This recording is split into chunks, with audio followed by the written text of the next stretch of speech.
Hello and welcome to Pens, Paint and Whiskers. So today, welcome back, and if you're new, welcome. I always say I'm going to do something completely different today, and I swear this time I'm really going to do something completely different today. So I went shopping. Well, I didn't actually. I tell a lie. I sort of went on an impromptu little sort of day trip to a village a little few miles away from me, and there was a really great secondhand bookshop there. So I just browsed in it, and I came out with a book.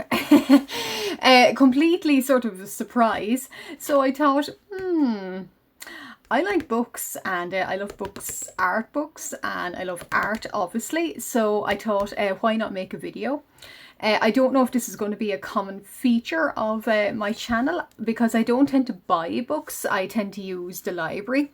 But if I do come across anything like this that I will use throughout my my life and use as a guide all the time, I definitely think then I buy them and then I keep them. So what this is the Irish art of calligraphy. So it looks to be, after an initial glance at it, it looks to be a guide and a little bit of the history too. So I thought I will just show it off. Timothy O'Neill. Now, I've never heard of this guy at all, but apparently he is specialised in Irish calligraphy and Irish medieval manuscripts.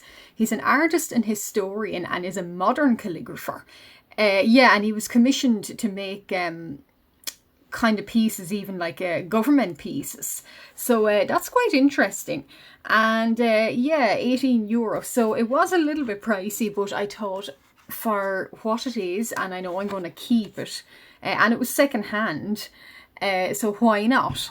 And it's the first time I've actually had a look at it properly on camera. I was thinking, should I save it for Christmas, or should I just make a little video of it, or should I open it now? So I did open it now.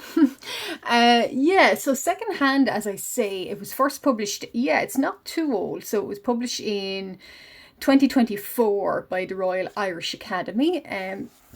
And what it is it's basically shows you and fine examples. I presume this is all Timothy O'Neill's work, but really fine examples of Irish calligraphy throughout the kind of 7th, 8th, 9th, 10th century. And actual examples. That is, it should say here what it is. St. Gallen Abbey Library. Irish Gospels of St. Gal. So we have a famous Irish saint called St. Gallen. I actually went to a museum exhibition made about him early on in the summer. So what he did was, he was a famous Irish monk, and he set up, so he went to Switzerland in, I believe it was maybe the 7th or 8th century. So he went from all the way up here, all the way down. And in the Alps, he set up a famous monastery, and they made all of these wonderful medieval manuscripts. So it just sort of scratches a little itch I have in my brain that just got stuck in there years ago about medieval manuscripts. Would be an obsession of mine. And that actually shows, that I think is the library in, the Abbey Library of St. Gallen in Switzerland. So a lot of his books, of course, they were made in Switzerland. A lot of them are kept there. But the exhibition I went to in Dublin, it was featuring his books, and they were on loan. So I tell you, to see a book is quite a fragile object, and to see one that was made in the 7th, 8th, 9th century, it's quite an experience. So 9th century Ireland, it kind of takes you back to the history of how these books were made. Obviously, because we're an island, we developed our own style of writing, and we developed our own style of art, because we were an island at the very edge of Europe. And not a lot of people, well, people did of course travel to us, but we were sort of, it's known I think as Irish insular script, in that for ages it didn't pick up any kind of stylistic influences from anywhere in Europe. So that's kind of another page. That's sort of what it looks like. That's the Book of Kells. And you can kind of see these little sort of typical animal heads. That is a sort of what we're famous for. We finish off sort of little kind of these frames and letters in animal heads. And interestingly enough, they do kind of look a little bit, I always think they kind of look a little bit like Aztec sort of designs, but they're not. But I always think it's quite interesting, that sort of really sort of even tribal looking kind of creatures, like dragon heads and all. And yeah, interesting, like that is supposed to be, that is a creature, so it's got a head, it's like a cat. The head, the neck, the front paws, and there's a back paw and his tail. So it is very, very stylistic. Saint Mongol, I think. Yes, he was another famous monk that lived in Kildare. So really, this video, the point of this video is just me sort of sharing my love of calligraphy, medieval manuscripts, medieval art.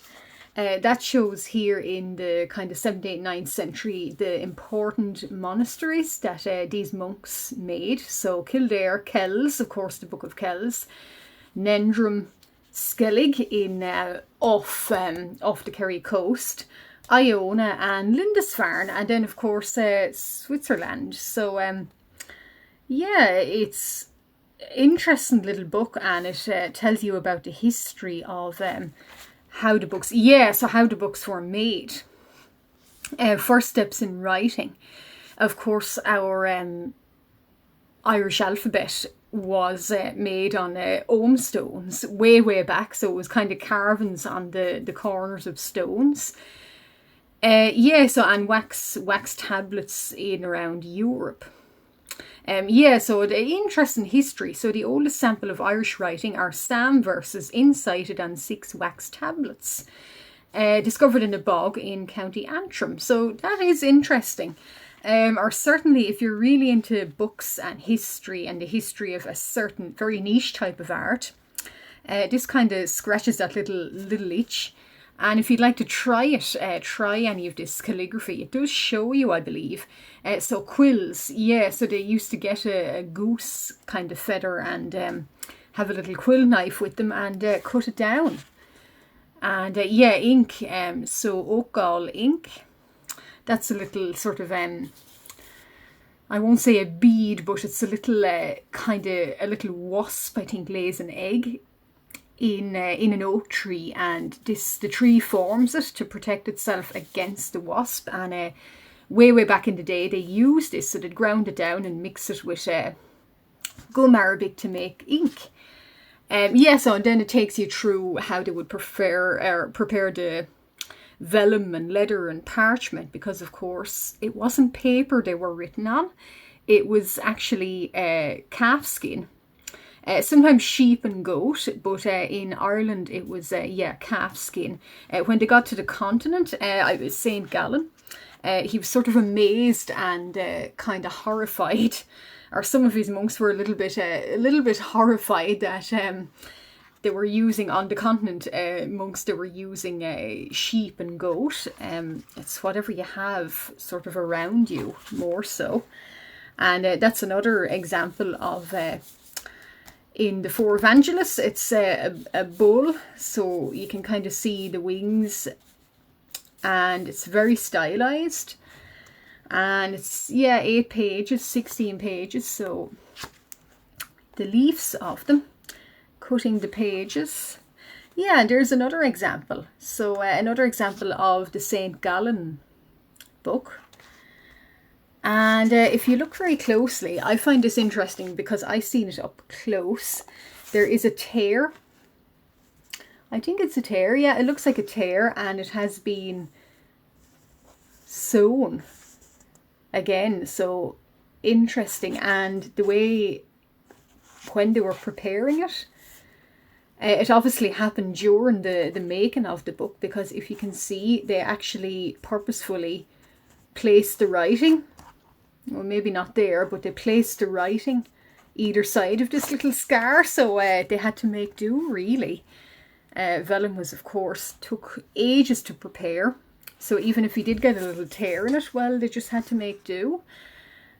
Beautiful looking script. And there's little things, poems, and sometimes little cheeky things written in the margins. And then shows you how they rule the paper. And yeah, scriptorium, so what it looked like. They would have to hand copy all of these, the verses onto a page. And I believe sometimes some of these books could take about 7 years. So that's dedication. Here's another example. So this is another St. Gallen's books. And if I hold it up, you can see these a funny little animal head there. So it looks like an arrow pointing, but if I hold it up really, really close, you can see it's got a tiny little head on it. So it looks a little bit like a lizard, actually. But and there's another one. So that's kind of what I'm talking about, in that these little animal heads finishing off words. So yeah, then it explains the colours. So the ink was from oak gall ink, mixed with gum and chalk, and how they got particular colours. So a lot of our books were, as you can see, it was brown, red and yellow was the majority of the colours. So on the continent, blue would have been more, it was very rare as well, but blue would have been a little bit of a more a colour chosen. Here not so much, because of course blue is lapis lazuli and it is got from the Middle East. Not to say that blue never appeared, but it's more so red, yellow and this sort of kind of brown. And you can kind of see here again, this is like a swan head, and then these two beasts here. And then these little sort of Celtic, Celtic looking sort of, they're a little bit geometric looking. Little sort of circles here. And there is, it looks like a little man head there. But yeah, so, and the borders are obviously all this, this really, really complicated looking knotwork. I got this book because I wanted to actually try, maybe I might do it in another video, I might try some of these designs I see in it. And yeah, so that explains how they made the inks.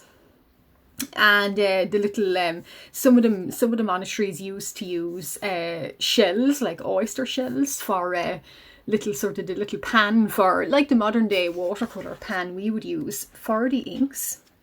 How they bound it. And yeah, so there's Skellig Michael.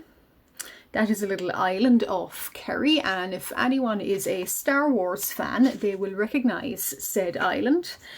Yes, and you can see more little kind of stylised animal heads. Learning to write. Yeah, so learning to write the script. So it does indeed show you our script is quite, if you notice, is quite round. Other forms of writing on the continent were not so round. This just happened, yeah, just got developed. As I say, we were an island, so we didn't necessarily have a lot of influence from the continent. We did, but not as many, not as much as other European places. So it just shows you about how to make lines here. I might try that too. It was, I'll admit, it's more of the artwork I bought it for, but I like, I do like my calligraphy too, so I might try it for that reason.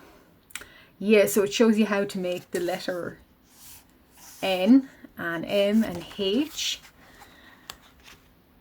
and W in little sort of pen strokes. So yeah, start here, down and then curved around. So it all depends on the shape of the quill and the nib too. It's very important. But if you're into calligraphy too, this would be a wonderful book actually. Here we go. So this is another page. This looks like, oh yeah, this is the Cottock.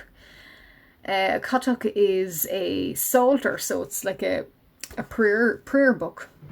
And this is the Cottock of Saint Columba. So he set up the Isle of Iona, the monastery in Scotland. Now he has a history to himself. I'm not going to go into it here, but he developed this sort of script, as you can see, and that indeed, believe it or not, is a letter. So that is the start of a word here. So it has this really stylized capital letter. You see that in old fairy tale books too. So that I don't know where that originated from, but that's the letter here. The first letter is capitalized and is decorated. I'm not going to try and translate here what that letter is, but it does look like the letter M or I a little bit. I'm not sure, but it also looks like two eyes. So imagine trying to translate that in a museum. Would be quite interesting. Yeah, so ruling and the page layout. So it does actually give little sort of measurements too. And here's another page. So this other page here, now this also looks like the capital, this looks like it's a capital letter. I think it might be. So this looks like it's the Book of Kells again. Now I did see, yeah, it's written, this book is made as well by a good deal of input from Trinity College, Dublin. Of course it would be, because that is where the Book of Kells and many other important books too are in fact held.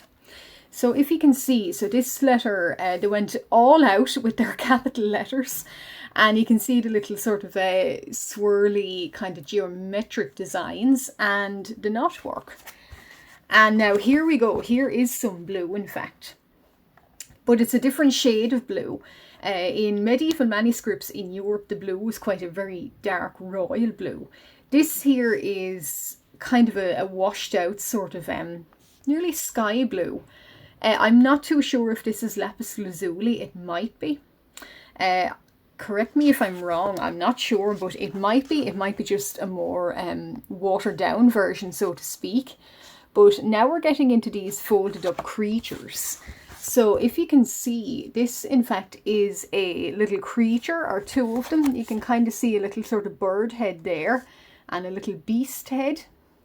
And they're sort of folded in on each other. So yeah, that's a little hoof. So he's got he's a donkey, I think, or maybe a wolf. It's sort of hard to tell. There is another creature there.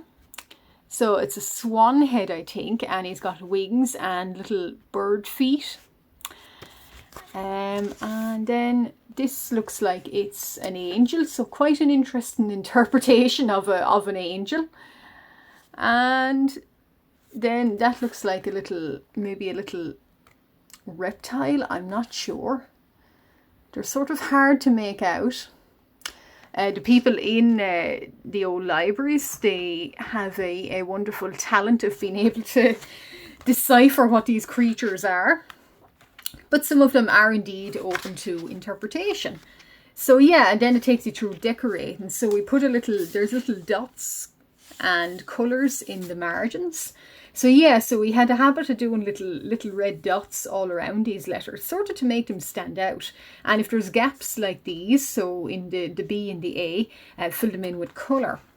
So kind of artistic inspiration too. And yeah, you can see it does a little bit of spirals here.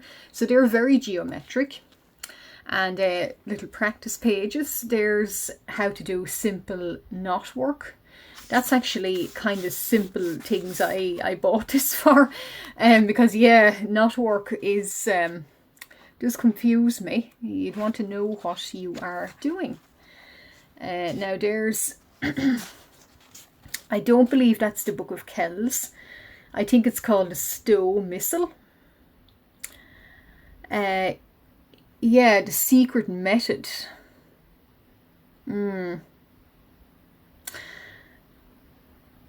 The pattern of dots, yeah. So what they believe, how the monks made all of these really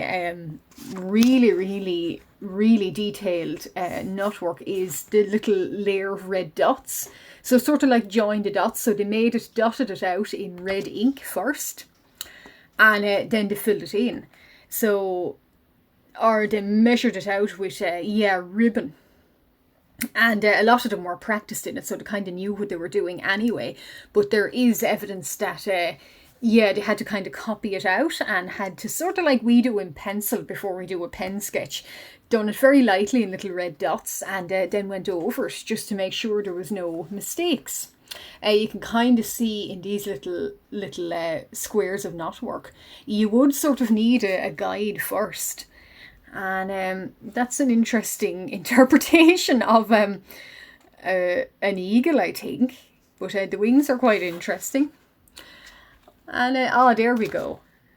Yeah, so that's another of St. Gallen, one of the depictions of the angels. Now, interestingly enough, in these Irish manuscripts and in the Book of Kells, and therefore the angels always have multiple wings. So very interesting. And you can see his head has wings too, and he's got these little knots around him, and I think that was there's the dots. I believe that's an unfinished piece, because you can kind of see the dots that we're going to sort of guide the rest of this knotwork all around, and sadly unfinished.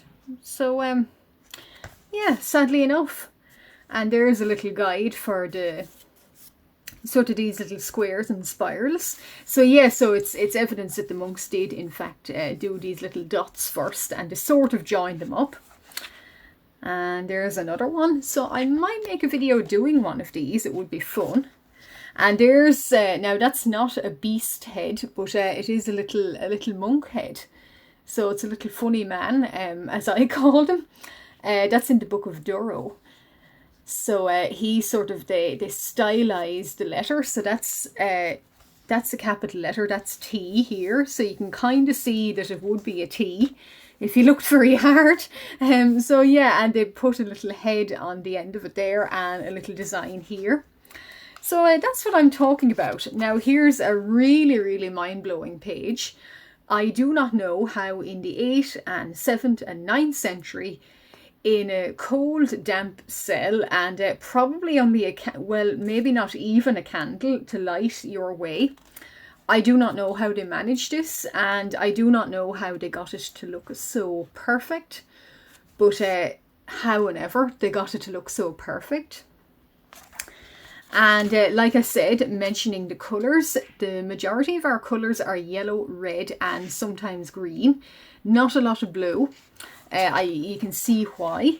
So those were the Book of St. Gallen too. There's sort of more, that's nearly a more modern design, but it isn't. But that's more almost geometric. You could put that on like a very 60s looking design, and it wouldn't look out of place. They were very forward thinking also in their stylistic choices.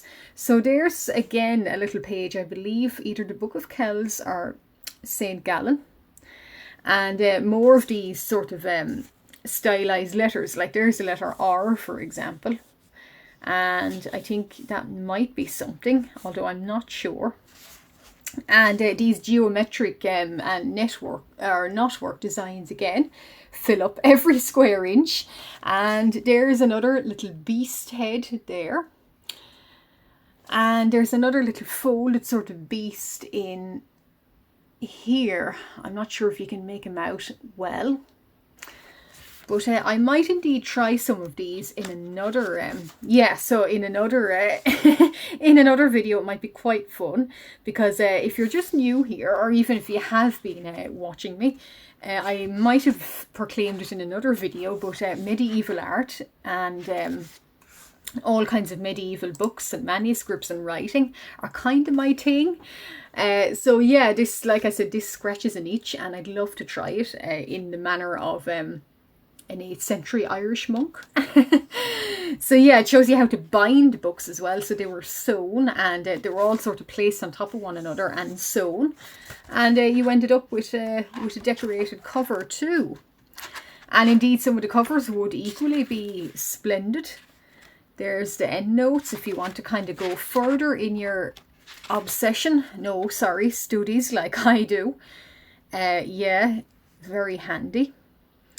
The Book of Durrow. So I believe all of these are indeed digitized, like the Book of Durrow, Book of Kells. These ones would be digitized. There's the manuscripts and the sources, so you can go online and you can look at them themselves. I'll probably put them down in the description anyway, where the images are from. So yeah, Book of Durrow, Gospel of St. Gall, Catach of St. Columba, Book of Kells, St. Gallen, and yeah, just explain and sort of and showing you what it is. So this is the first sort of, that's another animal head there, so he looks like a little bit like an eagle or a griffin is it? But yeah, so that's a wonderful little book. Really nice to get, and really nice to have, and I'll be using that as a guide. I'm not going to necessarily do a lot of book reviews or looks at. I'm just going to kind of show off if I come across one. I do have another one, a medieval book, and I'll probably do that one as well. Like I said, I don't buy a lot of books. I go to the library, but odd ones like this that I know I'll keep and use, I do. So yeah, and I might do a little sort of showcase or a funny little kind of tryout of one of these animal heads somehow, and in another video. So up and coming, we'll see. If you like what you see, and if you're new, why not like and subscribe? I upload regularly, at least once a week. I try to have a video out, and I'll be doing more of this in future. And if you have been following along all the while, thank you very much, most appreciative of you. Yeah, and like I said, I upload very regularly, so I'm probably going to be doing more of this type of thing now. But anyway, that's my little sort of book shopping adventure, and stay tuned. Thank you very much.